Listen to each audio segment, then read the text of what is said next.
നിങ്ങൾ 1,00,000 രൂപയ്ക്ക് താഴെ ഒരു ക്യാമറ മേടിക്കാൻ വേണ്ടിയിട്ട് പ്ലാൻ ചെയ്യുന്നുണ്ട്. അങ്ങനെ നിങ്ങൾ ആമസോണിൽ കയറിയിട്ട് ഒരു 1,00,000 രൂപയുടെ ബഡ്ജറ്റ് ഇട്ടിട്ട് നിങ്ങളിങ്ങനെ ക്യാമറ സെർച്ച് ചെയ്യണം. അങ്ങനെ നിങ്ങൾ സെർച്ച് ചെയ്ത് പോയപ്പോൾ നിങ്ങൾ പെട്ടെന്ന് ഒരു പ്രൊഫഷണൽ ലുക്കുള്ള ഒരു ക്യാമറ കണ്ടുപിടിച്ചു. അങ്ങനെ നിങ്ങൾ ആ ക്യാമറ കൊണ്ട് നേരെ നിങ്ങളുടെ വീട്ടിൻ്റെ അടുത്തുള്ള അല്ലെങ്കിൽ കുറച്ച് ദൂരെയുള്ള ഏതെങ്കിലും ഒരു ടെക്നീഷ്യനെ വിളിക്കുകയോ അല്ലെങ്കിൽ പുള്ളിയെ കൊണ്ടുപോയി കാണിക്കുകയോ ചെയ്തു. അപ്പോൾ പുള്ളി പറയുകയാണ് ഇതിൻ്റെ ഫീച്ചേഴ്സ് നോക്കിയിട്ട്, അതായത് 26 മെഗാ പിക്സലിൻ്റെ സെൻസർ, 750 ഓട്ടോ ഫോക്കസ് പോയിൻറ്റ്സ്, ഈ കാര്യങ്ങളെല്ലാം വരുന്നുണ്ട്. അപ്പോൾ പുള്ളി നോക്കുമ്പോൾ നല്ല ക്യാമറയാണ്. അപ്പോൾ പുള്ളി ഒരു നീ ധൈര്യമായിട്ട് മേടിച്ചോ, ഈ ബഡ്ജറ്റിന് ഇത് അടിപൊളി ക്യാമറയാണ്. ബട്ട് നിങ്ങൾ അങ്ങനെ ഒരു ക്യാമറ മേടിച്ചാൽ നിങ്ങൾക്ക് നന്നായിട്ട് മണ്ടത്തരം പറ്റും. കാരണം നിങ്ങളുടെ യൂസ് ഇപ്പോൾ വ്ളോഗിങ് ആണെങ്കിൽ നിങ്ങൾ പോയിട്ട് സിനിമ ക്യാമറ മേടിച്ചിട്ട് ഒരു കാര്യമില്ല.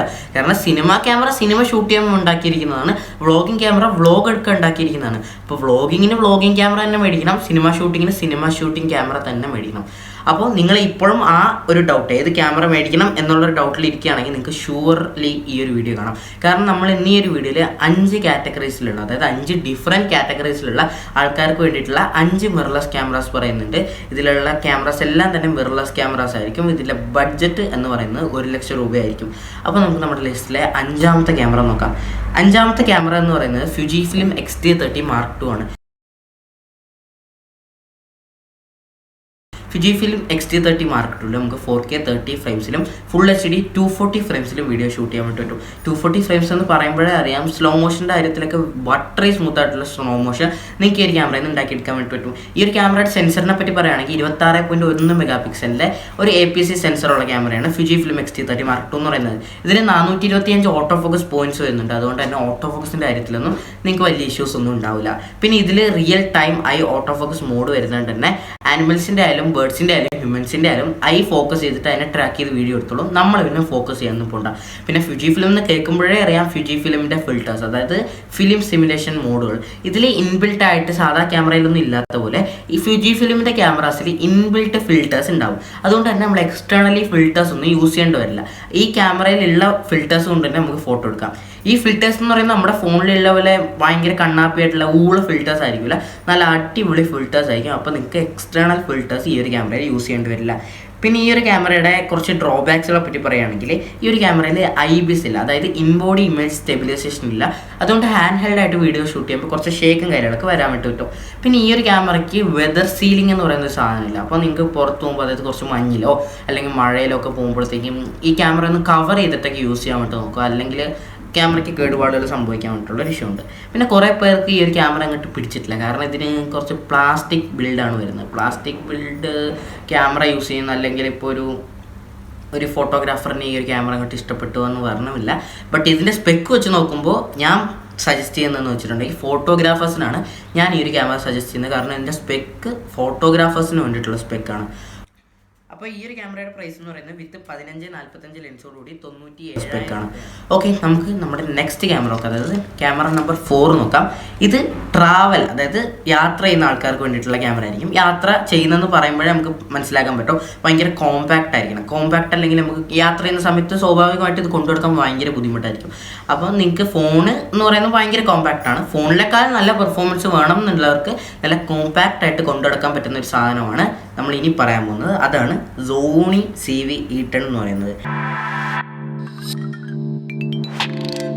സോണി CV-E10 കാര്യം പറയുകയാണെങ്കിൽ 24.2 മെഗാ പിക്സലിൻ്റെ ഒരു APS സെൻസറുള്ള ക്യാമറയാണ്. ഇതിൽ നമുക്ക് 4K 30 ഫ്രെയിംസിൽ വീഡിയോ ഷൂട്ട് ചെയ്യാൻ വേണ്ടി പറ്റും. ഫുൾ HD 120 ഫ്രെയിംസിലും വീഡിയോ ഷൂട്ട് ചെയ്യാൻ വേണ്ടി പറ്റും. ഇതിൽ 425 ഓട്ടോ ഫോക്കസ് പോയിന്റ്സ് തന്നെയാണ് വരുന്നത്. അതുകൊണ്ട് തന്നെ ഓട്ടോ ഫോക്കസിൻ്റെ കാര്യത്തിലൊന്നും ഇതിന് വലിയ ഇഷ്യൂസും കാര്യങ്ങളൊന്നും ഉണ്ടാവില്ല. പിന്നെ ഇതിൻ്റെ വേറൊരു കാര്യം എന്ന് പറഞ്ഞാൽ ഇതിനൊരു ബിൽറ്റ് ഇൻ മൈക്ക് ഉണ്ട്, നല്ല ക്വാളിറ്റി ഉള്ള ഒരു ബിൽറ്റ് ഇൻ മൈക്ക് ഉണ്ട്. ഇത് വ്ളോഗേഴ്സിന് വേണ്ടി ഉണ്ടാക്കിയിരിക്കുന്നതാണ്. എന്നാൽ പോലും ട്രാവൽ ചെയ്യുന്ന ആൾക്കാർക്ക് ഫോട്ടോ എടുക്കാനും വീഡിയോ എടുക്കാനും നന്നായിട്ട് ഈ ഒരു ക്യാമറ യൂസ് ചെയ്യാൻ വേണ്ടി പറ്റും. പിന്നെ ഇതിൽ തന്നെ പ്രൊഡക്റ്റ് ഷോക്കേസ് മോഡ് എന്ന് പറയുന്ന ഒരു സംഭവം വരുന്നുണ്ട്. അതായത് ഫോർ എക്സാമ്പിൾ ഇപ്പോൾ നമ്മുടെ നോർമൽ ക്യാമറാസിൽ അല്ലെങ്കിൽ ഇപ്പോൾ സോണി 6400 പോലുള്ള ക്യാമറാസിലൊക്കെ ഈ പ്രൊഡക്റ്റ് ഷോക്കേസ് എന്ന് പറയുന്ന മോഡ് ഇല്ലാത്തതുണ്ട്. നമ്മളെ ഫോക്കസ് ചെയ്ത് വെച്ചിരിക്കുകയാണ്. അതായത് നമ്മൾ പ്രസ് ചെയ്ത് ഫോക്കസ് ചെയ്ത് വെച്ചിട്ടുണ്ടെങ്കിൽ ഇതുപോലെ ഞാൻ എന്തെങ്കിലും ഒരു സാധനം എടുത്തു കഴിഞ്ഞാൽ അതിലേക്ക് ഫോക്കസ് പോകില്ല.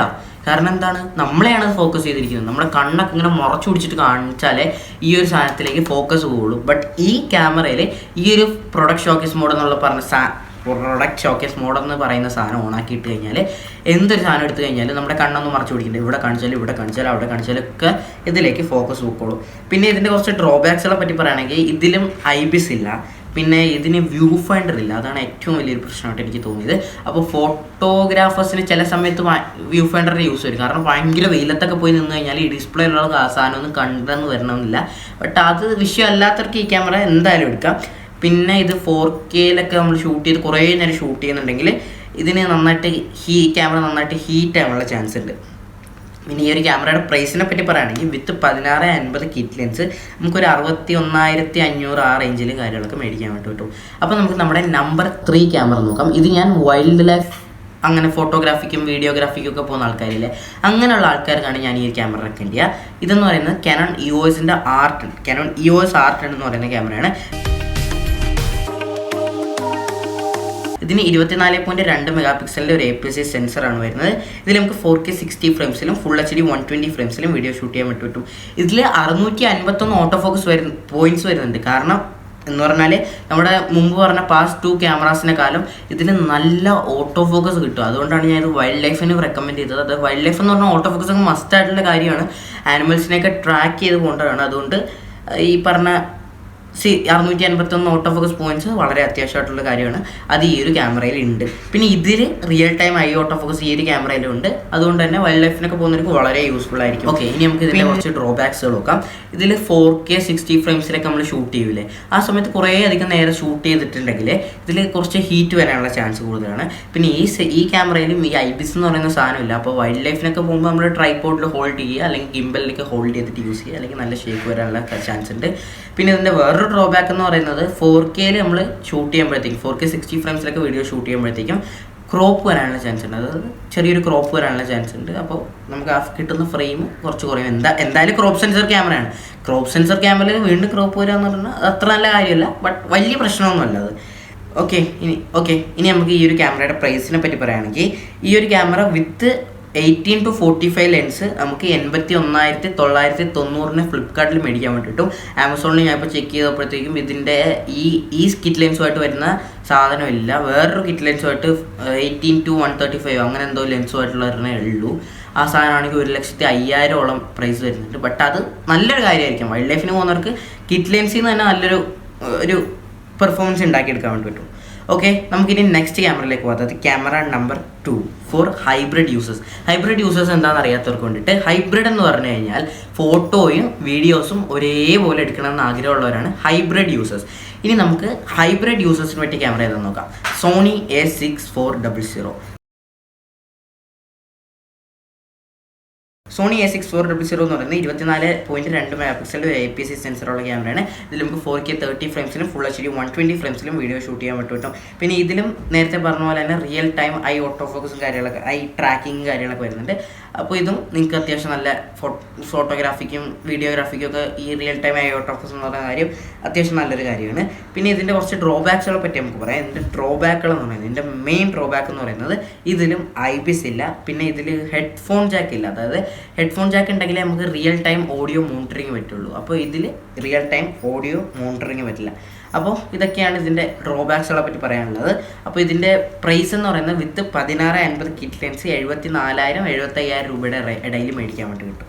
ഓക്കെ, ഇനി നമുക്ക് നമ്മുടെ ഫൈനൽ ക്യാമറ നോക്കാം. അതായത് നമ്മുടെ camera number 1.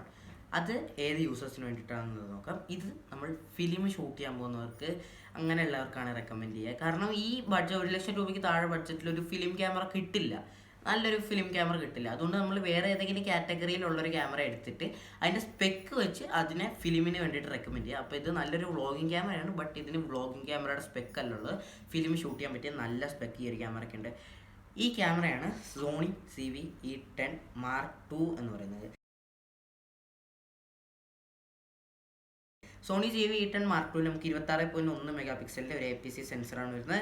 4K 60 ഫ്രെയിംസിൽ video shoot ചെയ്യാൻ വേണ്ടി പറ്റും. ഫുൾ HD 120 ഫ്രെയിംസിൽ വീഡിയോ ഷൂട്ട് ചെയ്യാൻ വേണ്ടി പറ്റും. ഇതിൽ 759 ഓട്ടോ ഫോക്കസ് പോയിന്റ്സ് വരുന്നുണ്ട്. അതായത് നമ്മുടെ Canon EOS R10 പറഞ്ഞില്ലേ 651 ഓട്ടോ ഫോക്കസ് എന്ന്, അതിനേക്കാളും ബെറ്റർ ഓട്ടോ ഫോക്കസ് ഈ ഒരു ക്യാമറയ്ക്ക് ഉണ്ട്. അതുകൊണ്ടാണ് ഞാനത് ഫിലിമൊക്കെ ഷൂട്ട് ചെയ്യുക, അതായത് ബിഗിനേഴ്സ് ഫിലിം ഷോർട്ട് ഫിലിമൊക്കെ ഷൂട്ട് ചെയ്യുന്ന ഒരാൾക്കായിരിക്കും ഞാനത് റെക്കമെൻഡ് ചെയ്യുക. പിന്നെ ഇതിലും നേരത്തെ CV-E10 പോലെ പ്രൊഡക്റ്റ് ഷോക്കേസ് മോഡ് വരുന്നുണ്ട്. അതുകൊണ്ട് തന്നെ ഫിലിം യൂസേഴ്സിന് നല്ല യൂസ്ഫുൾ ആയിരിക്കും. അതായത് ഈ പറഞ്ഞ നേരത്തെ എടുത്ത് പ്രൊഡക്റ്റ് എടുത്ത് കാണിക്കുമ്പോഴത്തേക്ക് അതിലേക്ക് ഫോക്കസ് പോകുന്നതൊക്കെ ഫിലിം ഇൻഡസ്ട്രിയിൽ വളരെ ആവശ്യമായിട്ടുള്ളൊരു കാര്യമാണ്. പിന്നെ ഇതിലും റിയൽ ടൈം ഐ ട്രാക്കിങ് വരുന്നുണ്ട്, അതും ഈ ഫിലിം ക്രിയേഷന് വളരെ ആവശ്യമായിട്ടുള്ളൊരു കാര്യമാണ്. ഓക്കെ, ഇനി നമുക്ക് ഇതിൻ്റെ കുറച്ച് ഡ്രോബാക്സുകളെ പറ്റി നോക്കാം.